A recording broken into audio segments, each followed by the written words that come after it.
Number 1 on this page says draw a model to show 12 divided by 6. Show 6 equal groups. How many are in each group? Alright, so it tells me to draw 6 equal groups. So I'll go ahead and do that. 1, 2,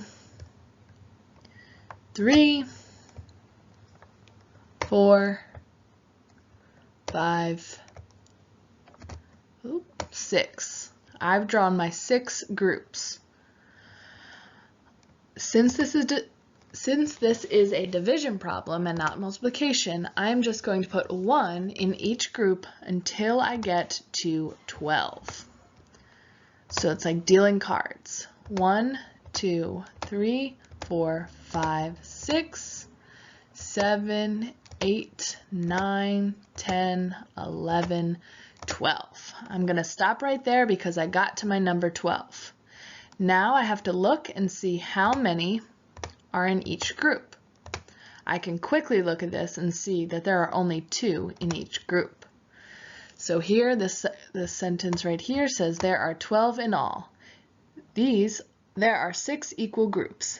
There are 2 in each group. 12 divided by 6 equals 2. This next one is the exact same problem. You can choose a different strategy to solve. The answer still will remain the same. Now we'll go over number 3. It says draw an array to find 21 divided by 3. Okay, so the first thing I'm going to do for this array is draw 3 rows. 1, 2, 3. Now I'm going to put 1 X in each row until I get to 21. So I already have 1 in each row, so I have 1, 2, 3, 4, 5, 6, 7, 8, 9, 10, 11, 12, 13, 14, 15, 16, 17, 18, 19, 20, 21. So I'm going to stop right there because I got to the number 21.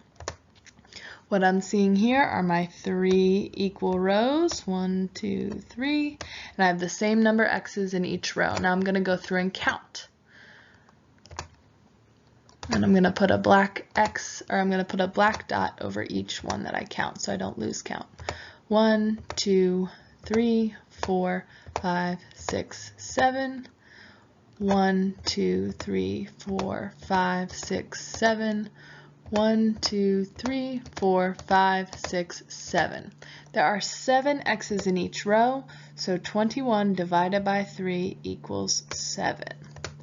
You're going to do the same thing for number 4, which says draw an array to find 20 divided by 4. So you're going to start by drawing 4 rows, put 1 in each row until you get to 20. Then you count up your X's in each row to make sure they're the same number, and that will be your final answer. For number 5, it says which situation can be modeled using 40 divided by 8 equals 5. So really you can use any strategy that we've talked about, an array or equal groups, to show how 40 divided by 8 can equal 5. On this page, we're going to talk about how multiplication and division are connected. Multiplication and division are opposite operations. Division is the inverse of multiplication, and multiplication is the inverse or opposite of division. Number 1 says there are 24 marbles. Each bag has 4 marbles. Write an equation that shows the number of bags. So we're going to use this picture as a model. I see some number of bags, and each bag has 4 marbles inside. And this problem told us that there are 24 marbles altogether. So let's write an equation. We know that there are 4 marbles in each bag times some number of bags, we don't know yet, equals a total of 24 marbles. Oops. So we can go ahead and look at this picture and count. I see 1 bag here, 2, 3, 4, 5, 6. There are 6 bags altogether. 6 times 4 marbles each equals 24. So one equation that can go with this problem is 4 times 6 bags equals 24 altogether. Let's look at number 2. There are 24 marbles. An equal number of marbles are in 6 bags. It doesn't tell us yet that there are 4 marbles in each bag. Write an equation that shows the number of marbles in each bag. So we can write a different equation for this one. We can start with the number of marbles we have total, which is 24 like the equation tells us. We can divide by the 6 bags, which will get us to our total, which will get us to the number of marbles in each bag.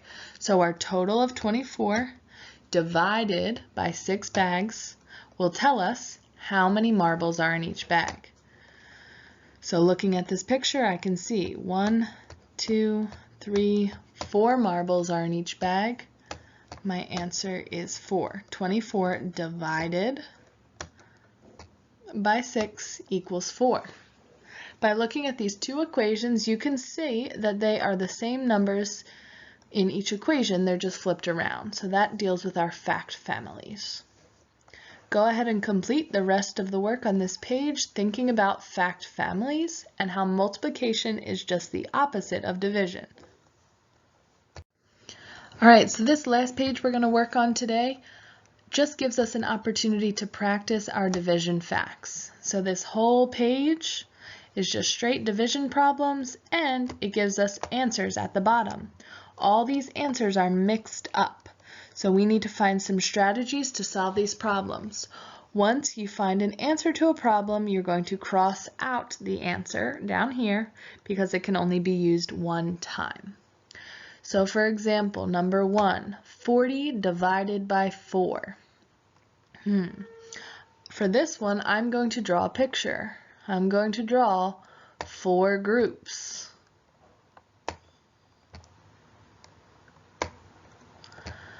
I can put 1 in each group until I get to the number 40. I'm going to stop counting when I get to 40.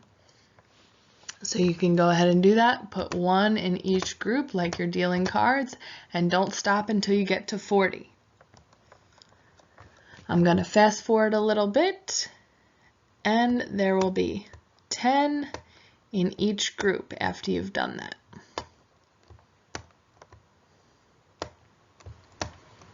Which gets us to 40. 10, 20, 30, 40. I have 4 groups of 10 is my answer. So I'll come down here and I'll find a 10 and I'll cross it out because I've already used it. Go ahead and solve the rest of the problems on this page. Remember, each answer is only used once, so make sure you're crossing out that answer when you're finished. You can draw pictures using equal groups, you can draw arrays, or you can skip count. Don't forget to think about how multiplication is just the opposite of division. It's the inverse. Good luck. See you next time.